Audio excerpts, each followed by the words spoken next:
Olá pessoal do segundo A. Diante da correria que foi hoje, tive uns problemas no carro aí e também a liberação mais cedo. Eu fiquei faltando tratar de um pequeno tema lá do conteúdo sobre iluminismo, que é a questão do iluminismo na nossa Constituição, a influência do iluminismo na Constituição. Então eu decidi gravar esse pequeno vídeo aqui, rapidinho, coisa básica, para fazer alguns comentários, certo? Esse tema também foi tema de uma das questões da atividade. Eu vou soltar os gabaritos no Drive e via WhatsApp, e a partir daí a gente vai poder estudar, mas aqui é importante a gente poder analisar esse momento aqui. Bom, a questão fundamental é a gente saber elencar as influências as principais contribuições e teses dos pensadores iluministas, né? Recapitulando aqui: o John Locke, o Voltaire, o Montesquieu, o Jean-Jacques Rousseau e também o Adam Smith. Não vou colocar o François Quesnay nem outros aí, porque esses são os principais. Então vamos ver isso aqui na nossa Constituição. Bom, aqui logo no preâmbulo de cara nós vemos aqui alguns elementos. Nós, representantes do povo brasileiro, reunidos em Assembleia Nacional Constituinte, para instituir um Estado democrático, né? Aí o valor democracia é presente lá em Rousseau, certo? Destinado a assegurar o exercício dos direitos sociais e individuais. Lembrar que o iluminismo se pauta muito na individualidade, certo? Nossa Constituição não é somente iluminista, mas tem valores iluministas, e aqui ele está presente no item individualidade. A liberdade, valor iluminista, principalmente lá em Rousseau, falando da liberdade, do combate à escravidão, de não aceitar a escravidão como um valor, que era uma praga da época.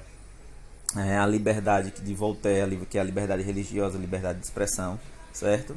Bom, percebemos aqui também, logo no título 1, os princípios fundamentais. Artigo 1. A República Federativa do Brasil. Lembra lá de John Locke, quando ele falava a divisão dos poderes, e ele citou a ideia da federação. Ele citava lá o poder executivo, o poder legislativo e uma tal de federação, né? Não é a ideia formal e pronta de Montesquieu, que falava dos três poderes: executivo, legislativo e judiciário, mas lembrar aqui da questão da federação, né? Aí o conceitozinho que eu passei, que é a divisão de poderes em unidades regionais. Então o Brasil é uma federação. A gente tem o poder central, a União, e temos os estados, que têm também uma competência e poderes que são restritos ao seu território. Então, a República Federativa do Brasil, formada pela união indissolúvel dos estados e municípios do Distrito Federal. Então, a gente tem aqui o poder da União, que é o poder federal, o poder dos estados, o poder do município e, no caso, do Distrito Federal. Constitui-se em Estado democrático de direito, tem como fundamentos. Vou pular aqui para o item 2, cidadania. O cidadão é aquele que é portador de direitos e deveres. Então, lembrem-se aí, nós não somos, diferente do período absolutista, que o iluminismo reclama do absolutismo, nós não devemos e não somos submissos ao Estado. O Estado não é aquele que é o dono de todo o poder sem garantir direitos individuais ao cidadão. Então nós temos cidadania. Item 4. Valores sociais do trabalho e livre iniciativa, livre mercado, concorrência. Adam Smith. Pluralismo político, ou seja, várias concepções políticas, né? A liberdade política, outro valor. Parágrafo único. Todo poder emana do povo, ou seja, parte, surge do povo. Vamos pegar o absolutismo. Todo poder emanava de Deus. Lembra da teoria do direito divino dos reis, né? Os reis justificavam seu poder com base no direito divino. O todo poder emana do povo. Isso é um valor democrático, é um valor também que vem do iluminismo, certo? Que o exerce por meio de representantes eleitos ou diretamente nos termos dessa Constituição. Artigo 2º. São poderes da União independentes e harmônicos entre si, legislativo, executivo e judiciário. Lá Montesquieu, Locke também, mas Montesquieu aqui acabado, perfeito. poderes independentes, ou seja, a teoria da separação dos poderes. A União, certo? Tem poderes que são separados. Como também já temos a divisão entre estados, os estados também têm poderes separados. E também o município. Quem é o poder legislativo federal? Senado e Câmara Federal. Quem é o poder legislativo estadual? Assembleia Legislativa. Quem é o poder legislativo municipal? Câmara dos Vereadores. Quem é o poder executivo federal? Presidente. Quem é o poder executivo estadual? Governador. Quem é o poder executivo municipal? Prefeito. E o poder judiciário, que não existe poder judiciário nos municípios. Existem apenas no Brasil juízes federais e estaduais, mas ambos são poderes divididos, né? E eles têm competências principais. O poder executivo é o que tem o poder de administrar, de formular políticas públicas. É ele que gerencia o dinheiro público, ele que cria programas, obras, políticas públicas, que estabelece uma série de programas para o desenvolvimento da sua esfera, seja ela federal, estadual, municipal. Poder legislativo, criar a legislação. E aí vemos o primeiro choque. O executivo governa, mas só pode governar de acordo com as leis. Leis que ele não cria. Quem cria as leis são o poder legislativo. Deputados, vereadores, deputados estaduais, deputados federais, senadores. Então, eles é que criam, mas não cabe a eles governar. Quem governa é o executivo. E se houver aí um descumprimento da lei, quem julga é o judiciário. Lembra lá, freios e contrapesos, certo? Poder controla poder. 3 poderes aí. Bom, eu vou passar aqui para o item, o artigo 5. O artigo 5º na Constituição é aquele que vai tratar dos direitos e deveres individuais e coletivos. São os direitos e garantias fundamentais. Aí vemos o valor e igualdade, artigo 5º. Todos são iguais perante a lei, sem distinção, certo? E no final do parágrafo, olha importante aí, além da igualdade, garantir-se aos brasileiros e os estrangeiros residentes no país a inviolabilidade do direito à vida, à liberdade, à igualdade, à segurança, à propriedade, nos termos seguintes. Nós temos direitos que são invioláveis, eles têm que ser garantidos, de acordo com os seguintes termos que o artigo 5º vai citando nos incisos aqui. Mas vamos lá, direito à vida, direito à liberdade, direito à propriedade. Olha lá a teoria de Locke, direitos naturais. Claro que acrescidos de outras coisas aqui, mas vemos a presença dos direitos naturais de Locke aqui, certo? E inciso 1º, homens e mulheres são iguais, certo? Aí, igualdade. Ninguém será obrigado a fazer ou deixar de fazer alguma coisa senão em virtude de lei. Ou seja, a gente vive num país que temos que ser pautados pela legalidade.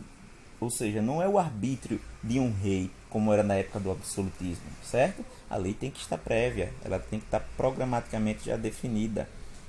Vamos aqui para o artigo, o inciso 6º. É inviolável a liberdade de consciência e de livre crença. Está falando de religiosidade aqui, certo?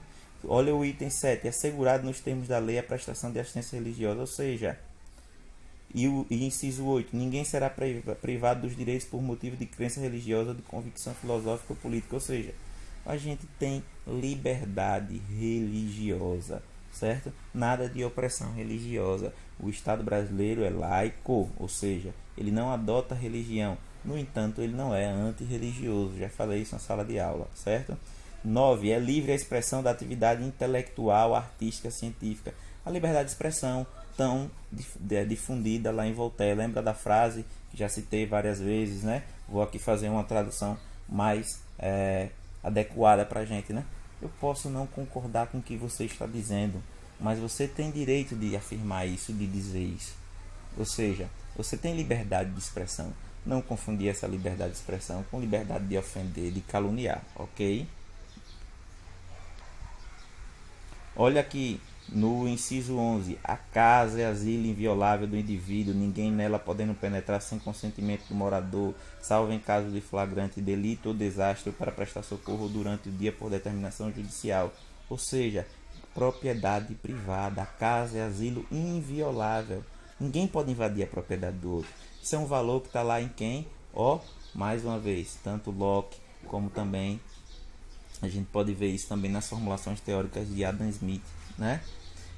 Inciso 3. É livre o exercício de qualquer trabalho, ofício ou profissão. atender as qualificações, ou seja, a gente tem autonomia de criação, de trabalho, e isso também é um princípio lá que vai interferir nos valores econômicos.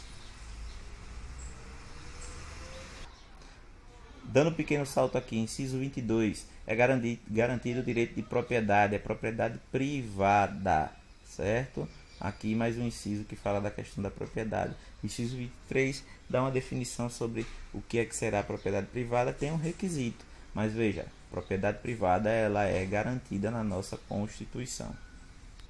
Olha aqui, inciso 47, não haverá pena de morte no Brasil, a não ser em caso de guerra, né?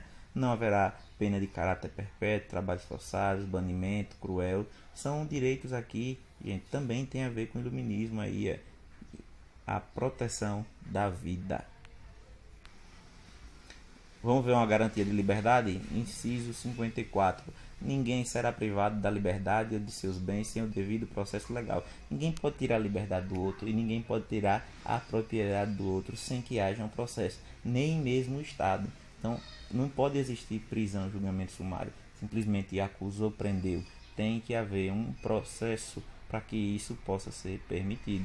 Então, são proteções à liberdade e à propriedade privada. Olha aqui, artigo 19. É vedado à União, aos Estados, ao Distrito Federal e aos municípios estabelecer culto religioso à igreja. Nem vou ler o resto, ou seja, culto religioso, igreja, não pode ser organizado pelo poder público, não pode ser organizado pelo poder político, seja ele estatal, da União, dos Estados, do Distrito Federal, dos municípios. Isso aí é do povo, é liberdade religiosa.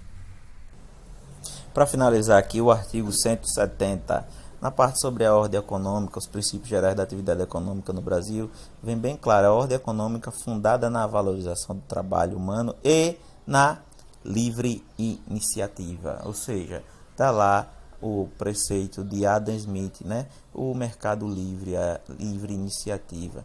Claro que no Brasil nós temos mitigações, mas o princípio da livre iniciativa, as pessoas têm iniciativas de formular negócios, né?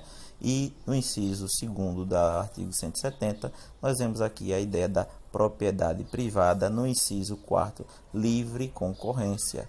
Então, vejam que esses são os preceitos de Adam Smith, aqui, do iluminismo, liberalismo econômico de Adam Smith, presentes no artigo 170. Então, para finalizar aqui o comentário, eu não estou dizendo aqui de forma nenhuma que a nossa Constituição é inspirada amplamente, totalmente no iluminismo, certo? Em nenhum momento nós vamos ter isso, mas nós temos muitos princípios que são iluministas. Bons estudos, tchau, tchau.